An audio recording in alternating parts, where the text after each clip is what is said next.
सातेरी भगवती कला आणि सांस्कृतिक मंडळ पारशे पेडणे हांच्या ह्या गटान अभंग रिपोस्ट ह्या कार्यावळीचें आयोजन केल्लें। 10 जानेराक ही कार्यावळ जावपा आशिल्ली, मात योग्य ते परवानगे नाशिल्ल्यान ती कार्यावळ अचकीत बंद केली। जे घडलें अशें मुरमुशे तुयें हांगा सुरेश रैना ग्राउंडार ती कार्यावळ जावपा आशिल्ली, मात कांय वरां पयलीं स्टेजीच्या लागसार थंय सुकिल्ल्या तणाक उजो लागलो।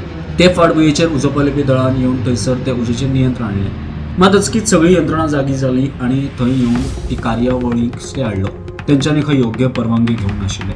स्वाभाविक थंयसर 5,000 लोक त्या कॉन्सर्टाक सामील जावपा आशिल्ले, लोक पळोवपाक येवपा आशिल्ले। ट्राफिक मॅनेजमेंट करूंक ना म्हणून यंत्रणान सांगलें। आयोजन समितीन हे सगळे रितसर परवाने घेवन आतां रिशेड्यूल कार्यावळ जावपाची आसा। मजगती अभंग रिपोस्ट सारकेल्या कार्यावळीचेर स्टे हाडल्या उपरांत न्यू इयराक जाल्ल्यो पार्ट्यो जंय हजारांनी लोक वांटेकार जाल्ले तेंच्यांनी परमिशन घेतिली काय असोय प्रश्न सध्या सामान्य लोकांक पडला। स्टुडंटा खातीर साई नारोकर।